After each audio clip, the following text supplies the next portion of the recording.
심장병 초기 증상 완벽 가이드. 생명을 구하는 신호를 놓치지 마세요. 안녕하세요, 여러분. 오늘도 건강한 하루 보내고 계시죠? 오늘은 정말 중요한 주제를 다뤄보겠습니다. 바로 심장병 초기 증상에 대해서 말씀드릴 건데요. 이 영상 하나가 정말로 여러분이나 여러분 가족의 생명을 구할 수 있습니다. 과장해서 하는 말이 아니에요. 실제로 많은 분들이 심장 증상을 다른 병으로 잘못 알고 계시다가 치료 시기를 놓치는 경우가 정말 많거든요.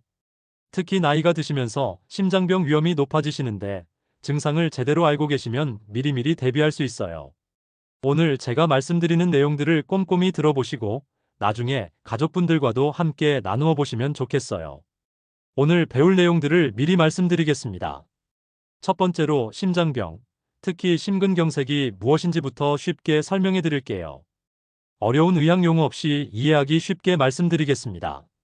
두 번째로 심근경색의 가장 흔한 증상들을 자세히 알려드릴게요.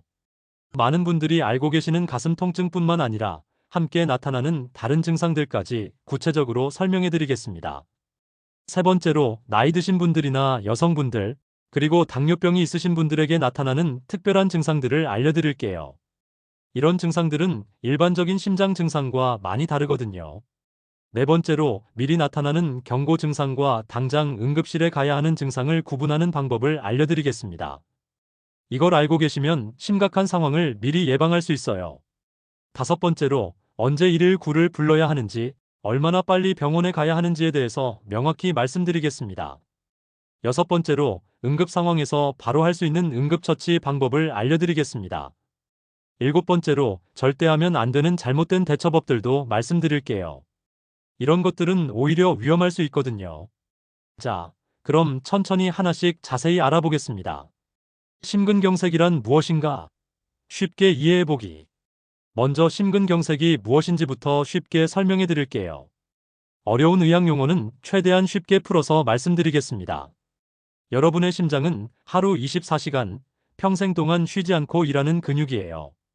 이 심장 근육이 제대로 일하려면 영양분과 산소가 필요하겠죠. 이 영양분과 산소를 심장에 공급해주는 혈관을 관상동맥이라고 불러요. 관상동맥은 아주 작은 혈관이에요. 굵기가 2에서 4mm 정도밖에 안 되거든요. 이렇게 작은 혈관 3개가 심장 전체에 피를 공급해주고 있어요. 그런데 나이가 들면서 또는 여러 가지 이유로 이 작은 혈관들의 기름기 콜레스테롤이 쌓이기 시작해요.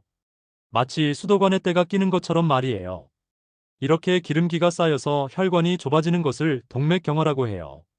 보통은 혈관이 조금씩 좁아져도 큰 문제 없이 지낼 수 있어요.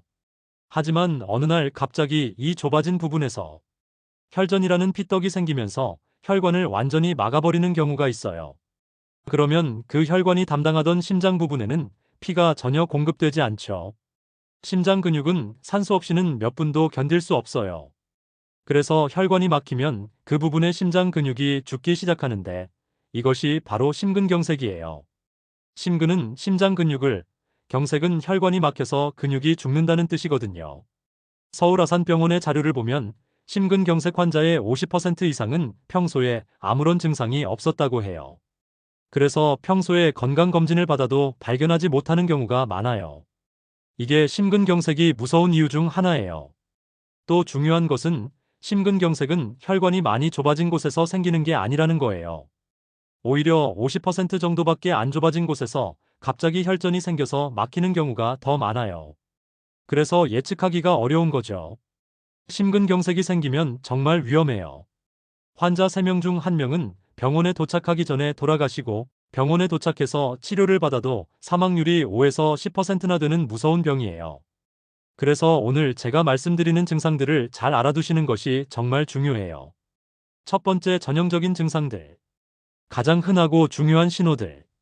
이제 심근경색의 가장 대표적인 증상들을 하나씩 자세히 알려드리겠습니다. 이런 증상들이 나타나면 반드시 병원에 가셔야 해요. 가장 중요한 증상, 가슴 통증. 심근경색의 가장 대표적인 증상은 역시 가슴 통증이에요. 그런데 이 통증은 평범한 가슴 아픈 것과는 완전히 달라요. 환자분들이 이 통증을 어떻게 표현하시는지 말씀드릴게요. 가슴이 찢어지는 것 같아요. 벌어지는 것 같아요. 숨이 멎을 것 같아요. 코끼리가 가슴을 밟고 있는 것 같아요. 이렇게 표현하세요. 이전에 경험해 본 적이 없는 정말 심한 통증이에요. 통증의 위치를 정확히 알려드릴게요. 주로 가슴 정중앙, 즉 가슴뼈 뒤쪽 깊은 곳에서 느껴져요. 때로는 약간 왼쪽으로 치우쳐서 아프기도 해요. 중요한 것은 손가락으로 정확히 가리킬 수 있을 정도로 한 점이 아프다면 심근경색일 가능성은 낮아요. 심근경색의 통증은 넓은 범위에서 느껴지거든요. 통증의 성격도 중요해요. 짓누르고 쥐어짜는 듯한 통증이에요. 가슴을 누군가가 꽉 잡고 있는 것 같다. 무거운 것이 가슴을 누르고 있는 것 같다. 이렇게 표현하시는 분들이 많아요. 시간도 중요한 단서예요. 심근경색의 가슴 통증은 보통 30분 이상 계속 이어져요. 몇 초 동안만 아프다가 말거나 몇 시간씩 계속 아픈 것은 심근경색 가능성이 낮아요. 그리고 평소에 협심증이 있어서 니트로글리세린을 드시는 분들도 심근경색이 생기면 니트로글리세린을 써도 통증이 나아지지 않아요. 통증이 다른 곳으로 퍼져나가는 현상.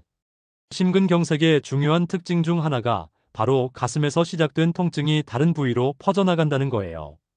이걸 의학 용어로 방사통이라고 해요. 어디로 퍼져나가는지 자세히 말씀드릴게요. 첫 번째로 가장 흔한 것이 왼팔로 뻗치는 통증이에요. 특히 왼팔 안쪽으로 저리거나 아픈 느낌이 팔꿈치까지, 때로는 손목까지 내려가요. 이런 증상 때문에 어떤 분들은 팔이 아파서 정형외과에 가시는 경우도 있어요. 두 번째로 목이 조이는 듯한 느낌이 들어요. 마치 목에 무엇인가 걸려 있는 것 같거나 누군가가 목을 조르는 것 같은 느낌이에요. 세 번째로 턱이나 치아 부위가 아픈 경우가 있어요. 특히 아래턱이 아프거나 이가 아픈 것 같은 느낌이 들어서 치과에 가시는 분들도 계세요. 네 번째로 어깨나 등 부위로 통증이 퍼지기도 해요. 주로 왼쪽 어깨나 어깨뼈 사이가 아파요. 중요한 것은 이런 방사통이 배꼽보다 아래쪽이나 턱보다 위쪽으로는 가지 않는다는 거예요. 만약 다리나 이마가 아프다면 다른 원인을 생각해 봐야 해요. 가슴 통증과 함께 나타나는 다른 증상들. 심근경색이 생기면 가슴 통증만 나타나는 게 아니라 다른 여러 가지 증상들이 함께 나타나요. 이런 증상들도 중요한 단서가 되거든요. 먼저 식은땀이 나요. 평소보다 훨씬 많은 땀이 나고 특히 이마나 등에서 찬 땀이 줄줄 흘러요. 동시에 얼굴이 새파랗게 질려요. 가족들이 보시면 얼굴이 왜 이렇게 파래졌어요? 하고 놀랄 정도로 창백해져요. 숨쉬기가 어려워져요. 평소보다 숨이 차고 깊게 숨을 쉬어도 시원하지 않아요. 공기가 부족한 느낌이 들고 답답해요. 속이 메스꺼워지고 토하기도 해요. 이 때문에 많은 분들이 체했다고 생각하시는데 심근경색의 중요한 증상 중 하나예요. 특히 명치 부위가 불편하고 소화가 안 되는 느낌이 들어요. 극도로 불안해지고 초조해져요. 뭔가 큰일이 날 것 같다, 죽을 것 같다는 느낌이 들어요. 이런 불안감은 단순히 마음의 문제가 아니라 심장에서 오는 신호예요. 어지럽거나 실신할 것 같은 느낌이 들기도 해요. 심장이 제대로 일하지 못해서 뇌에 가는 피가 부족해지기 때문이에요. 이런 증상들이 가슴 통증과 함께 나타난다면 반드시 심근경색을 의심해 보셔야 해요. 두 번째, 비전형적 증상들. 놓치기 쉬운 위험한 신호들. 이제 많은 분들이 놓치기 쉬운 증상들에 대해 말씀드리겠어요. 이런 증상들은 전형적인 가슴 통증과는 다르게 나타나서 다른 병으로 오인하기 쉬워요. 여성분들에게 나타나는 특별한 증상들. 여성분들은 남성분들과 심근경색 증상이 다르게 나타나는 경우가 많아요. 한국일보에서 보도한 연구 결과를 보면 여성의 심장질환 증상은 정말 다양해요. 여성분들이 흔히 느끼시는 증상들을 말씀드릴게요. 가슴이 울컥해요. 정확히 아프다고 하기는 어렵지만 뭔가 울컥하고 답답한 느낌이에요. 답답해요. 가슴이 꽉 막힌 것 같고 답답해요. 공기가 부족한 느낌이에요. 체한 것 같아요. 명치 부위가 막힌 것 같고 소화가 안 되는 느낌이에요. 토할 것 같아요. 메스껍고 구역질이 나요. 숨이 차요. 계단을 오르거나 조금만 움직여도 숨이 차요. 너무 피곤해요. 평소보다 훨씬 피곤하고 기력이 없어요. 실제 연구에서 한국 여성들을 조사해보니 남성분들은 왼쪽 가슴을 죄는 듯한 전형적인 증상을 호소하셨는데 여성분들은 주로 가슴 중앙이나 명치가 답답한 증상을 느끼셨다고 해요. 특히 중요한 것은 젊은 여성분들의 심근경색 사망률이 같은 나이 남성분들보다 2배나 높다는 거예요. 이런 비전형적 증상 때문에 진단이 늦어지기 때문이거든요. 나이 드신 분들에게 나타나는 특별한 증상들. 65세 이상 어르신들은 또 다른 양상으로 증상이 나타나요. 가장 큰 특징은 가슴 통증이 상대적으로 약하거나 아예 없는 경우가 많다는 거예요. 대신 다른 증상들이 더 두드러져요. 호흡 곤란이 주된 증상으로 나타나요. 갑자기 숨쉬기가 어려워지고 조금만 움직여도 숨이 차요. 평소에 괜찮았던 활동들이 갑자기 힘들어져요. 어지러움이나 실신 증상이 나타나요. 갑자기 어지럽거나 쓰러질 것 같은 느낌이 들어요. 전체적으로 컨디션이 나빠져요. 그냥 몸이 안 좋다, 기운이 없다는 막연한 증상으로 나타나는 경우가 많아요. 때로는 갑자기 의식을 잃고 쓰러지는 경우도 있어요. 이런 경우는 매우 위험한 상황이에요. 당뇨병이 있으신 분들의 특수한 상황. 당뇨병이 있으신 분들은 더욱 주의하셔야 해요. 당뇨병이 오래되면 신경에 문제가 생겨서 통증을 잘 느끼지 못할 수 있거든요. 당뇨병이 있으신 분들에게 나타나는 증상들을 말씀드릴게요. 가슴 통증 없이 호흡 곤란만 나타날 수 있어요. 갑자기 숨쉬기가 어려워지는데 가슴은 아프지 않아요. 피로감과 무력감이 주된 증상으로 나타나요. 평소보다 훨씬 피곤하고 기운이 없어져요. 혈당 조절이 갑자기 어려워질 수 있어요. 평소에 잘 조절되던 혈당이 갑자기 올라가거나 내려가요.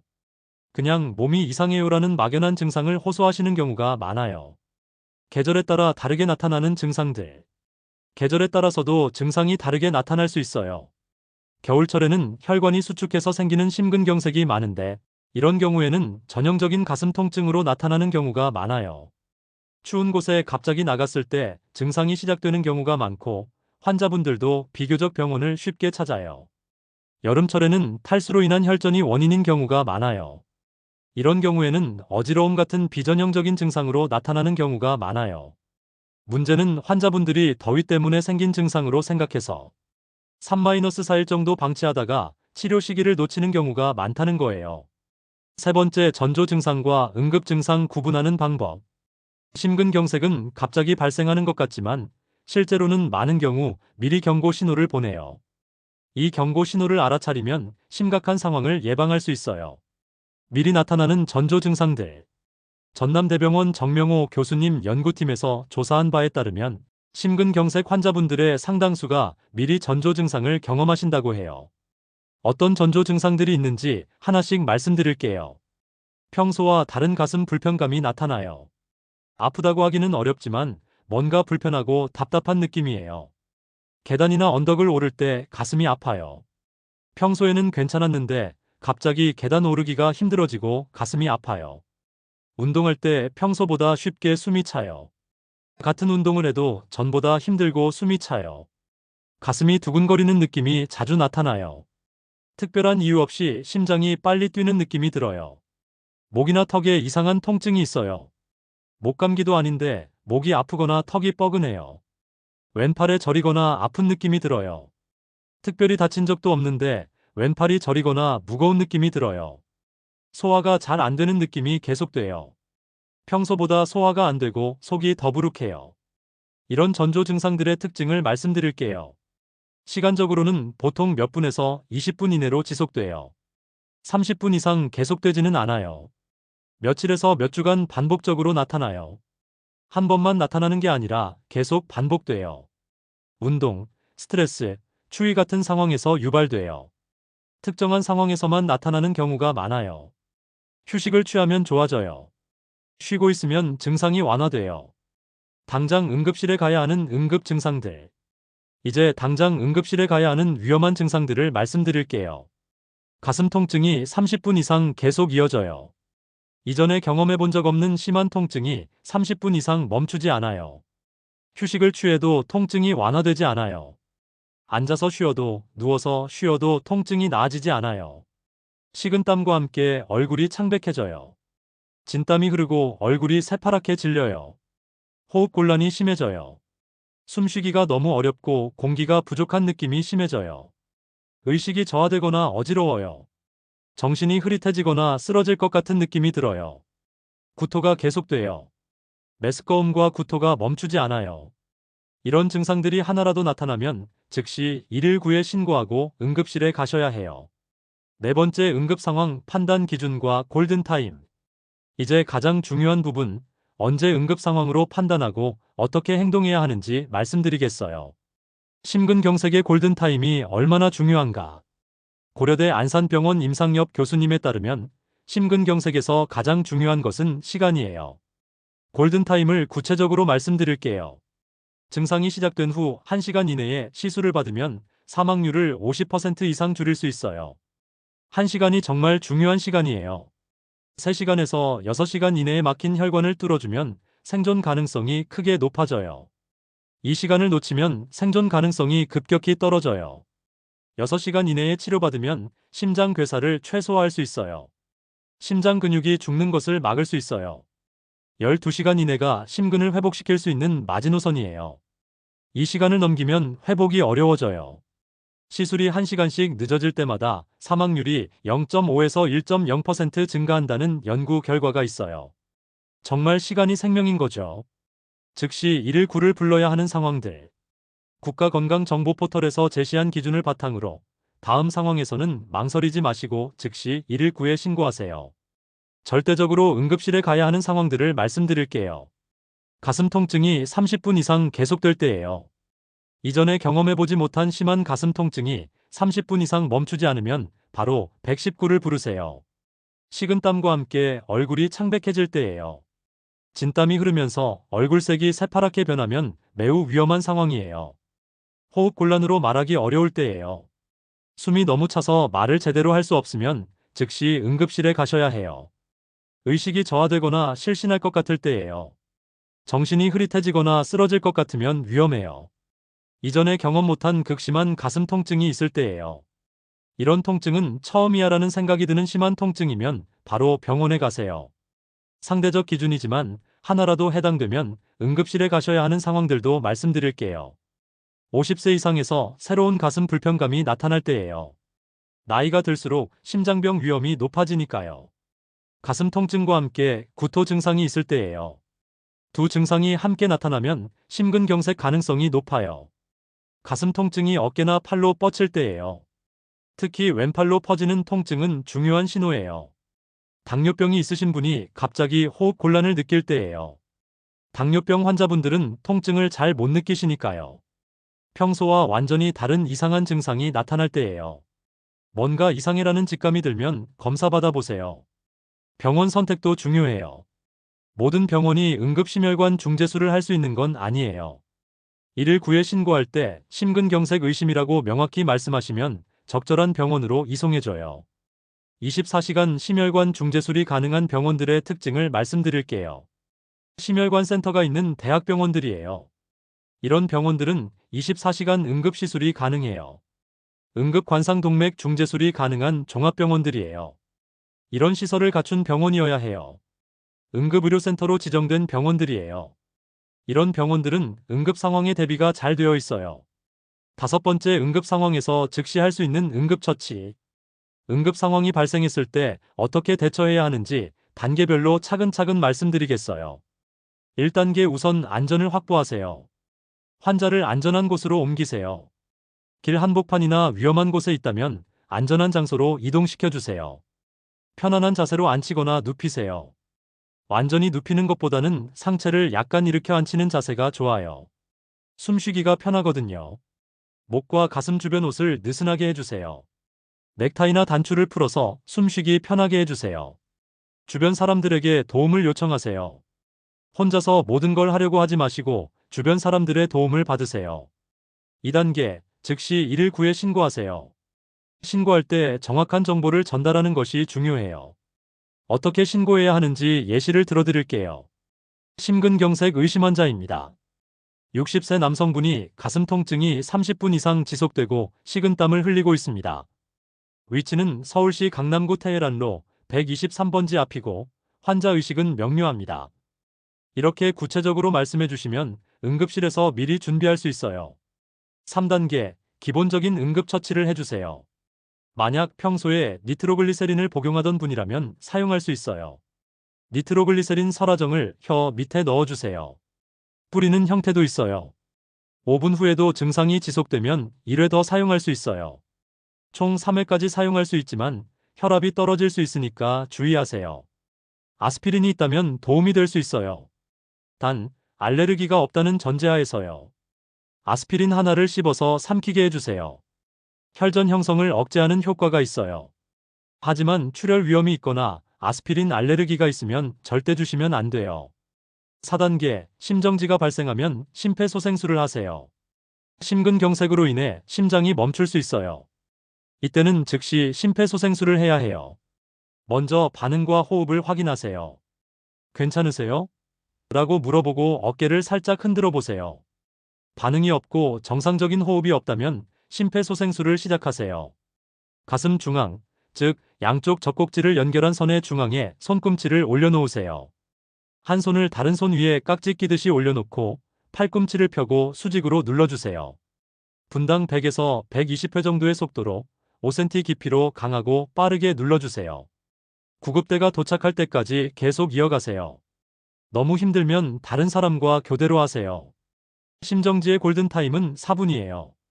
1분 내에 심폐소생술을 시작하면 90% 이상 생존율을 보이고 4분 내에 하면 50% 생존율을 보인다는 연구가 있어요. 6번째, 절대하면 안 되는 잘못된 대처법들. 응급 상황에서 잘못된 대처는 오히려 환자를 위험하게 만들 수 있어요. 절대하면 안 되는 것들을 말씀드릴게요. 전혀 도움이 안 되는 민간요법들. 손끝이나 귓불을 바늘로 따는 것은 절대 하지 마세요. 이건 전혀 도움이 안 되고 시간만 낭비해요. 게다가 감염 위험도 있어요.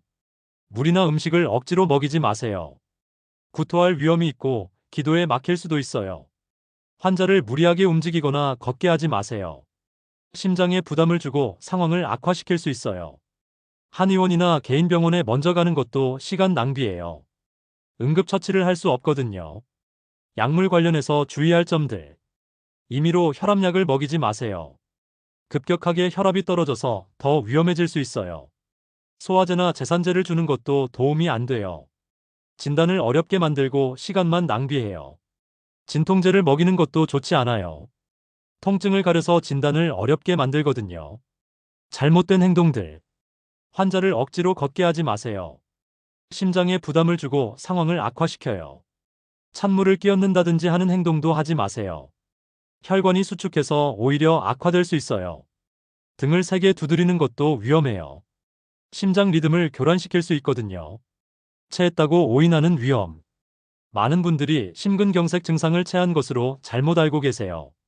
구별하는 방법을 말씀드릴게요. 체한 경우에는 명치 부위만 아프고 구토한 후에는 보통 좀 나아져요. 심근경색인 경우에는 가슴 전체가 아프고 구토한 후에도 계속 아파요. 또한 체한 경우에는 식은땀이 나지 않지만 심근경색은 식은땀과 안면, 창백이 함께 나타나요. 위험 요인과 예방을 위한 생활습관 체크리스트. 마지막으로 여러분이 위험군에 속하시는지 체크해 보시고 평소에 어떻게 관리하셔야 하는지 말씀드리겠어요. 본인이 고위험군인지 체크해 보세요. 서울대 병원에서 제시한 기준을 바탕으로 위험 요인들을 말씀드릴게요. 바꿀 수 없는 위험 요인들이 있어요. 나이가 위험 요인이에요. 남성분은 45세 이상, 여성분은 55세 이상부터 위험이 높아져요. 가족력도 중요해요. 부모 형제 중에 남성은 55세 이하, 여성은 65세 이하에서 심장병을 앓으신 분이 있다면 위험해요. 성별도 관련이 있어요. 남성이 위험하지만 폐경 후 여성분들도 위험이 급격히 증가해요. 바꿀 수 있는 위험 요인들도 있어요. 흡연이 가장 강력한 위험 요인이에요. 담배를 피우시는 분들은 반드시 금연하셔야 해요. 고혈압도 중요한 위험 요인이에요. 14,090mmHg 이상이면 고혈압이에요. 당뇨병이 있으면 위험이 높아져요. 공복혈당이 126mg/dl 이상이면 당뇨병이에요. 고지혈증도 위험 요인이에요. 총 콜레스테롤이 240mg/dl 이상이면 위험해요. 비만, 특히 복부비만이 위험해요. 허리둘레가 남성 90cm, 여성 85cm 이상이면 복부비만이에요. 운동 부족도 위험 요인이에요. 주 3회 미만으로 운동하시면 위험해요. 한국인의 특별한 상황. 전남대병원 연구에 따르면 우리나라 심근경색 환자분들의 특징이 있어요. 고혈압 환자 비율이 57%나 돼요. 고혈압 관리가 정말 중요해요. 당뇨병 환자 비율이 29%예요. 당뇨병 관리도 중요하죠. 40대 환자분들 중 3분의 2가 흡연자였어요. 금연이 정말 중요해요. 우리나라 사람들은 서구 사람들과 달리 중성지방이 높은 경우가 많아요. HDL 콜레스테롤 좋은 콜레스테롤이 낮은 분들이 많아요. 계절별 주의사항. 겨울철에는 혈관이 수축해서 심근경색 위험이 증가해요. 전형적인 가슴 통증으로 나타나는 경우가 많고 찬바람에 갑자기 노출되지 않도록 주의하세요. 여름철에는 탈수로 인한 혈전 형성 위험이 있어요. 비전형적 증상 어지러움 등으로 나타나는 경우가 많아서 더위 때문이라고 오인해서 3, 4일 방치하는 경우가 많으니 주의하세요. 응급 상황에 대비해서 미리 준비해 둘 것들. 가정에서 미리 준비해 두시면 좋은 것들을 말씀드릴게요. 응급실 연락처를 메모해 두세요. 가까운 대형 병원의 응급실 전화번호를 알아두세요. 평소 복용하시는 약물 리스트를 작성해 두세요. 응급실에서 물어볼 때 바로 답할 수 있어요. 건강보험증과 신분증을 한 곳에 모아두세요. 응급 상황에서 빨리 찾을 수 있도록요. 가족 연락처를 정리해 두세요. 응급 상황에서 연락할 사람들의 전화번호요. 니트로글리세린을 처방받으신 분은 항상 가지고 다니세요. 스마트폰을 사용하신다면 이런 정보들을 저장해 두세요.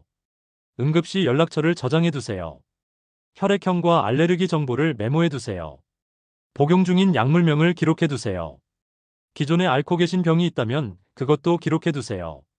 오늘 배운 내용을 다시 한번 정리해 드리겠습니다. 첫 번째, 전형적인 증상들을 기억하세요. 가슴 중앙에 짓누르는 듯한 통증이 30분 이상 계속되는 것이 가장 중요한 신호예요. 왼팔, 목, 턱으로 뻗치는 통증도 중요한 신호예요. 식은땀과 안면 창백, 호흡 곤란과 구토 증상도 함께 나타나요. 두 번째, 비전형적 증상들도 놓치지 마세요. 여성분들은 답답함, 체한 듯한 느낌, 피로감으로 나타날 수 있어요. 어르신들은 호흡 곤란, 어지러움이 주된 증상일 수 있어요. 당뇨병이 있으신 분들은 통증 없이 호흡 곤란만 나타날 수 있어요. 세 번째, 골든타임을 기억하세요. 증상 발현 후 1시간 내에 시술받으면 생존율이 최대가 돼요. 6시간 내 혈관 재개통이 마지노선이에요. 심정지가 발생하면 4분이 골든타임이에요. 네 번째, 응급행동 순서를 기억하세요. 119에 즉시 신고하세요. 안전한 곳에서 환자를 안정시키세요. 니트로글리세린, 아스피린이 있다면 금기사항 확인 후에 사용하세요. 심정지 발생 시 즉시 심폐소생술을 하세요. 다섯 번째, 절대 하면 안 되는 것들을 기억하세요. 손끝 따기, 등 두드리기는 전혀 도움이 안 돼요. 물이나 약물을 함부로 주지 마세요. 한의원, 개인 병원 방문으로 시간을 낭비하지 마세요. 여러분, 오늘 제가 말씀드린 내용들이 언젠가 정말로 여러분이나 여러분 가족의 생명을 구할 수 있어요. 본인뿐만 아니라 이웃이나 길에서 만나는 분들의 생명까지 구할 수 있는 소중한 지식이에요.